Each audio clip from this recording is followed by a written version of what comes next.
Namaskar, thank you for joining us here on Express News. I'm Mark Lynn. Let's begin. India's Prime Minister Narendra Modi inaugurated the Sonmarg Tunnel project in Jammu and Kashmir on Monday. The Sonmarg Tunnel project is around 12 kilometers long. It's been constructed at a cost of over 2,700 crore rupees. After inaugurating the tunnel, the Prime Minister inspected the tunnel and he was accompanied by the Chief Minister of Jammu and Kashmir, Omar Abdullah, also the Governor, Manoj Sinha, and the Union Minister, Nitin Gadkari. The Prime Minister also interacted with the project officials and met the construction workers who worked on the completion of the tunnel, acknowledging their contribution to this engineering feat. Prime Minister Narendra Modi also attended a public function in Sonmarg in Jammu and Kashmir. On his arrival there, on the stage, the Prime Minister was felicitated by the Chief Minister Omar Abdullah. Addressing that program, the Prime Minister acknowledged the work by the construction workers who worked meticulously amid harsh conditions to complete the tunnel. The project comprises of the Sonmarg main tunnel, an egress tunnel and an approach roads. So this tunnel will provide all-weather connectivity between Srinagar and Sonmarg also to Leh. Prime Minister Narendra Modi expressed delight over beginning of the Mahakumbh 2025. Taking to social media site X, the Prime Minister said that Mahakumbh embodies India's timeless spiritual heritage and celebrates faith and harmony.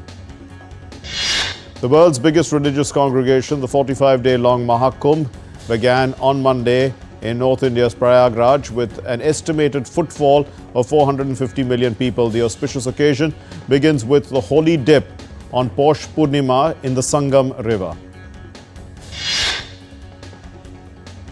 India's External Affairs Minister Dr. S. Jaishankar will be on an official visit to Spain. On the 13th and the 14th of January, Jaishankar will meet the leadership of Spain and hold deliberations with his counterpart Manuel Albaraz. India's Vice President Jagdeep Dhankar launched the book Parliament Powers, Functions and Privileges, a comparative constitutional perspective at the Vice President's enclave in New Delhi on Monday. India's Finance Minister Nirmala Sitharaman addressed the fourth convocation ceremony of the Rashtriya Raksha University in Gandhinagar city of western state of Gujarat on Monday. India's Railway Minister Ashwini Vaishnav announced the operation of a new train from Kalkaji to Shimla and shared a video demonstrating the train and its features. Addressing the media ahead of the Indian Army Day, the Army Chief General Upendra Dwivedi on Monday said that while the violence in Jammu and Kashmir continues to be a concern, the situation remains under control. General Dwivedi highlighted the situation in Depsang and Demchok regions of eastern Ladakh. He said that the issue related to patrolling in these areas and they were resolved. The keel-laying ceremony of the 01 training ship of the Indian Coast Guard was held in Mumbai on Monday. The ship is being indigenously designed in line with the government's vision of Atmanirbhar Bharat, or a self-reliant India. India's Air Force Chief, Air Chief Marshal A.P. Singh, led the Sangram 1857 cyclothon along with cadets of the National Cadet Corps. This was from Prayagraj on Monday. The 15-member team will continue its journey through various states of Uttar Pradesh, various parts of Uttar Pradesh, and will culminate in New Delhi. Ahead of the India Republic Day 2025, the defense personnel, they participated in a full dress rehearsal of the 76th Republic Day parade on Kartavya Path. Security has been beefed up to ensure the safety of the people. The Indian Space Research Organization's docking mission SpaceX is inching closer to success. The target and the chaser, the satellites came as close as 3 meters from each other, following which the satellites have been moved back to a safe distance again. At least 6 people died while 5 others were injured in a collision between a tempo and a truck in the western state of Maharashtra. The tragic accident took place on the Nasik-Mumbai highway flyover. The 3-day grand celebrations of the first anniversary of the Ram Lalla idol consecration ceremony in Ayodhya, it concludes on Monday. The historic ceremony, it marks the consecration of the temple that took place on January 22 last year. However, the first anniversary was celebrated on the 11th of January 2025 following the alignment of the Hindu calendar. Inflation in India is likely to stabilize at an average of 4.3 to 4.7% in the financial year 2025-26, according to a report by PL Capital. As per the report, improved agricultural production driven by better Rabi crop yields is likely to play a key role in stabilizing food prices in 2025. The private equity investment in Indian real estate increased by 6% to $2.82 billion during the first 9 months of the financial year 2024-25. This is according to a report. In 2024, the Indian fintech had raised $1.9 billion, maintaining their rank among the top 3 globally funded fintech ecosystems, just behind the US and UK. This is according to a report. 1% increase in literacy rate in India leads to 25% increase in female voters turnout, says a report by the State Bank of India. Leveraging India's production-linked incentive scheme, Apple has achieved $11.9 billion in iPhone exports from India in 2024. The global smartphone market returned to growth in 2024 with 4% increase year-on-year in sales after 2 consecutive years of annual declines, a report showed on Monday. The World Economic Forum's Global Cybersecurity Outlook 2025 report, released on Monday, said that the supply chain interdependence is the biggest barrier to achieving cyber resilience. German sports car maker Porsche has reported a 28% tumble in 2024 China sales, that is, on Monday, as persistent weakness in the world's largest car market hit German car makers. Oil prices extended gains for a third session on Monday, with Brent rising above $81 a barrel to its highest in more than 4 months. India's Minority Affairs Minister Kiren Rijiju is on a 5-day visit to Saudi Arabia. The minister met with the Minister for Hajj and Umrah of the Kingdom of Saudi Arabia, Tawfiq bin Fawhan Al Rabhaya, on Monday. India and the UAE signed the Hajj Agreement 2025. This is to provide the best possible services to Indian Hajj pilgrims.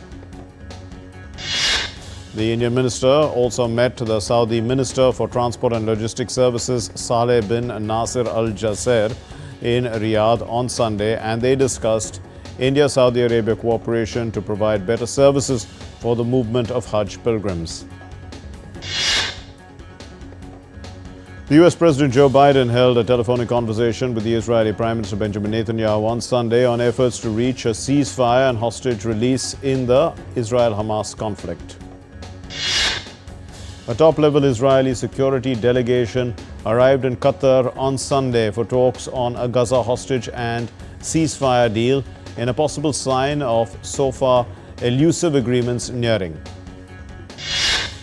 The European foreign ministers have agreed to meet at the end of January to discuss lifting sanctions on Syria. Speaking at a Syria summit in Riyadh, the EU foreign policy chief Kaja Kallas has said that any European decision to ease sanctions would be conditional on the new Syrian administration's approach to governing, which must be inclusive. The decision came at the regional meeting of the foreign ministers and top diplomats from Western countries and West Asia in Saudi Arabia. Foreign ministers would now convene in Brussels on January 27. Iran held air defense exercises over the weekend as the country braces for more friction with arch-enemy Israel and the United States under the incoming US President Donald Trump. Iran will hold nuclear talks with France, Britain and Germany, known as E3, on Monday. The meeting of the E3 countries is going to continue to work towards a diplomatic solution. This is to the Iranian nuclear program.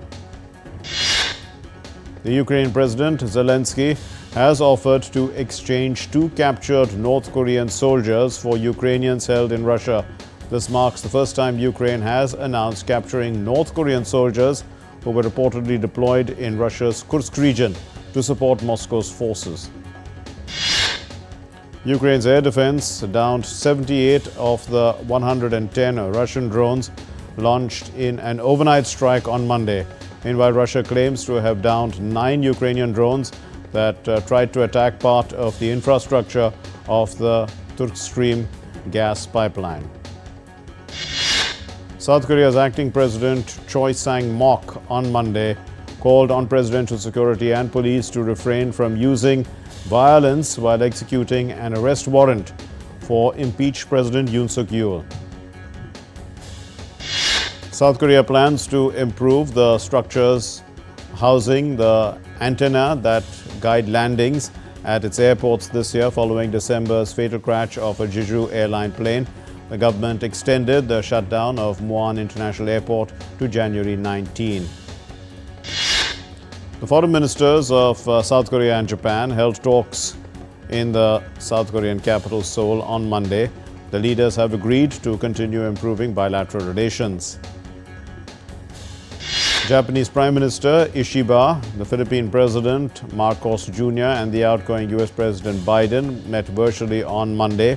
The leaders discussed China's dangerous and unlawful behavior in the South China Sea. The Philippines on Monday called on Beijing to desist from escalatory actions. This is in the South China Sea, in the shoal there, and also said a protest has been lodged over the presence of 2 Coast Chinese Guard vessels on January 5 and January 10 in its exclusive economic zone. The Croatian President Zoran Milanovic has claimed victory in the second round of the country's presidential election on Sunday for a second term. Milanovic became the 3rd Croatian president in history to win a re-election. The Mexican President Claudia Sheinbaum has presented her 100-day government report emphasizing key achievements in security and economic cooperation. She highlighted the benefits of trade agreement between Mexico, the US and Canada, noting its role in job creation and economic integration. In Sudan, citizens and soldiers celebrated the army's push to reclaim the Wad Madani city from the paramilitary Rapid Support Forces after a nearly 2-year conflict. In Romania, thousands of people gather in central Bucharest. This is to protest against the cancellation of the presidential elections by the top court after state documents showed frontrunner Călin Georgescu had benefited from an unfair social media campaign. A delegation of officials from Hong Kong arrived in Thailand in connection with a possible human trafficking case. 12 people were lured to Thailand on fake job promises and have been detained by the authorities. We're heading for a short break here in Express News and we'll be right back. Stay with us.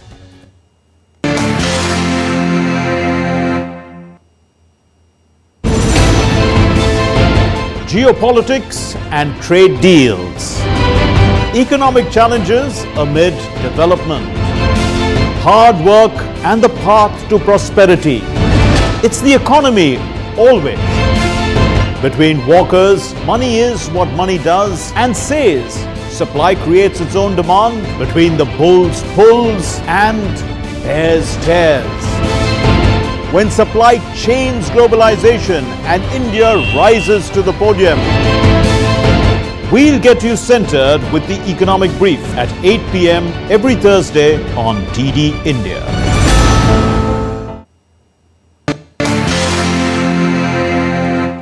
Welcome back. Let's continue with Express News.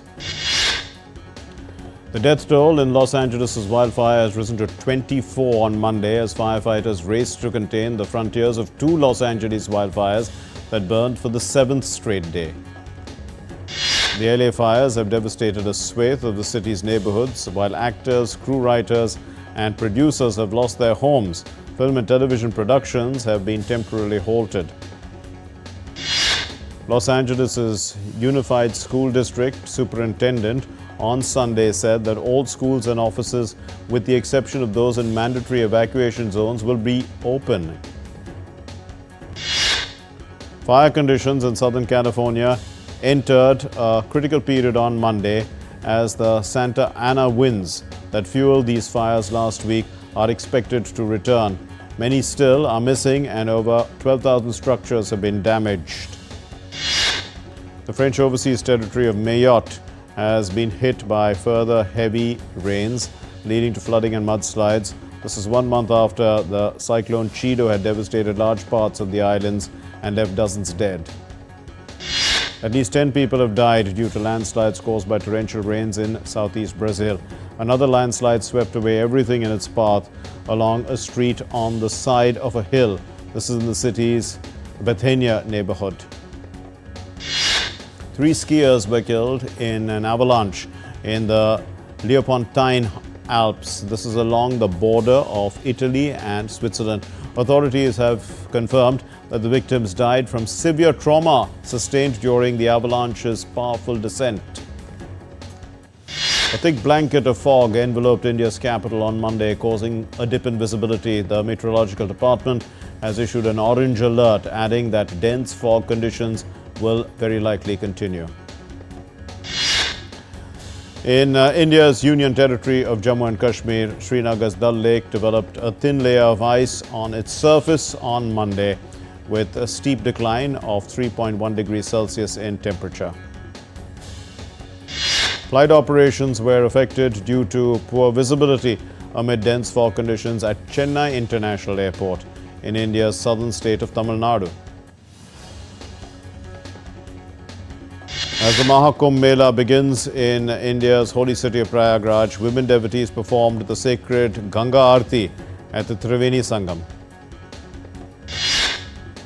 The water laser show at the Mahakumbh highlights the rich history and significance of the Kumbh Mela. This 45-minute spectacle is a daily must-see attraction. The Festival of Harvest and Bonfires, Lohri, is being celebrated today across North India. The festival marks the end of winter and is a traditional welcome of longer days. Apart from Lohri, Bhogi, the first day of the 4-day Shankranti festival, is also being celebrated widely in the Indian states of Andhra Pradesh, Telangana, Karnataka and others. A group of 80 Shinto devotees braved the cold and immersed in an ice bath in Tokyo on Sunday in a ritual meant to purify the soul as well as pray for the new year. In central Tokyo's Extinct Media Museum, old cameras and telecom equipment are on display. The oldest item is a Japanese-produced Lily film camera, which was manufactured in 1916. The Extinct Media Museum's shelves give visitors a glimpse of the past, with many of these gadgets when they were part of everyday lives. A red dragon, a feline deity, and a stranded dog have taken over the rice paddies in Thailand, a living artistic tribute to flooding that inundated nearby areas in September. These mystical creatures are the creation of Tanyapong Jaikam, a full-time factory worker who is transforming rice paddies into artistic landscapes. Indigenous communities and officials in Bolivia celebrated the Day of Cocoa Leaf Tradition, highlighting its cultural significance and economic potential. Revelers in Brazil's Ouro Preto, they celebrated a traditional Afro-Brazilian festival, while this had dozens of ceremonial groups performing dances and songs. The event honors Our Lady of the Rosary. and Chico Rei, which is a Congolese king enslaved by the Portuguese, who later became a symbol of resistance in Brazilian folklore. A new £2 coin honoring literary author George Orwell was released by the British Royal Mint on Monday. Marking the 75th anniversary of the author's death, the reverse, it shows a tribute to one of the most famous novels, his 1984 novel. Algeria celebrated Amazigh New Year 2975, that's the year, 2975, that's being celebrated with mega conscious events with nearly 3,000 dishes served to thousands of people. Three-time world champion slackliner Jean Rousse has conquered another groundbreaking feat, completing a high-line walk between Jumeirah Emirates Towers in Dubai. 32-year-old Rousse of Estonia crossed the 100-meter-long high line at a height of 224 meters with the iconic Dubai skyline as his backdrop. Dozens of runners braved extremely cold temperatures in Russia's Yakutia region for a marathon run through spectacular forests. The temperature was hovering around minus 50 degrees Celsius. Omyakonski district is one of the world's coldest regions with a permanent human population, and in winter the all-time lowest temperature was recorded as minus 67.7 degrees, but that was in 1933. In Pak's Elvis Festival, it has concluded with hundreds of attendees dressed as their idol, rocking and rolling as Australia's iconic Elvis Festival parade passed by. Lionsgate's heist film, which is called Den of Thieves 2 Pantera, it opened atop the North American box office this weekend with an estimated $15.5 million in ticket sales. Disney animation Mufasa the Lion King slipped to a spot from last weekend to $13.2 million. Its accumulated ticket sales have passed the $500 million mark. The anticipation for the upcoming Indian film Bhoot Bangla, it has intensified after actress Tabu joined the cast. Tabu, in fact, announced her involvement with sharing a picture on social media. The veteran TV director Harvey Ladman, who helmed several episodes of the series such as The Waltons, Scarecrow and Mrs. King, passed away at the age of 82. The Italian photographer Oliviero Toscani, the man behind ad campaigns that made Italy's Benetton a big success, died on Monday. He was also aged 82. In Australia, in the Open there, the Australian Open, the men's singles, Yannick Sinner defeated Nicholas Hari in straight sets. The scoreline was 7-6, 7-6, 6-1. He's now in the second round. The former finalist, however, Stefanos Tsitsipas, suffered an early defeat. He fell to the American Alex Michelsen in the first round. The 11th-seeded Tsitsipas attributed the defeat to a lack of practice.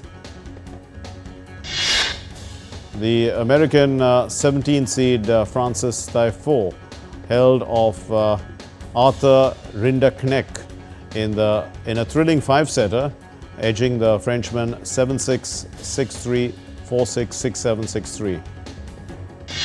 6-3. In the women's singles, the American third-seed Coco Gauff had knocked out compatriot and former Australian Open champion Sofia Kenin 6-3, 6-3. Chasing a sixth Grand Slam crown, the Polish world number 2, Iga Świątek, eliminated Katerina Siniakova 6-3, 6-4. She's advanced to the next round. To defend her Australian Open title, world number 1, Sabalenka defeated 2017 US Open champion Sloane Stephens 6-3, 6-2 and is in the second round.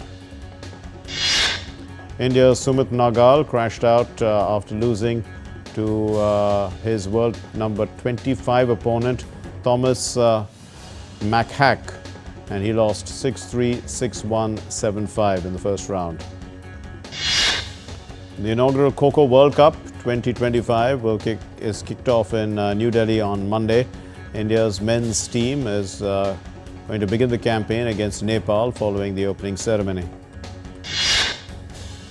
Devajit Saikia, who is the formerly took charge of, he has formally, in a formal way that is, taken charge of the post of the Secretary of the Board of Control of Cricket in India on Sunday.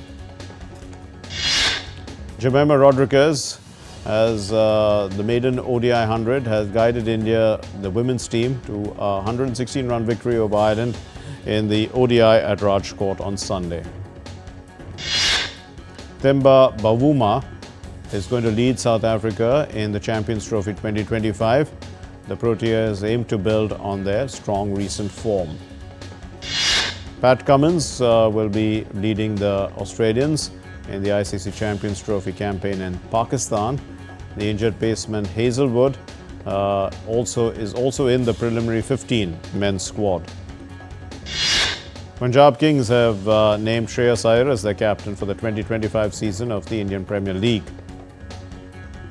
Hyderabad Tufans defeated Vedanta Kalinga Lancers 5-1 in Rourkela, registering their second consecutive win in the Hockey India League.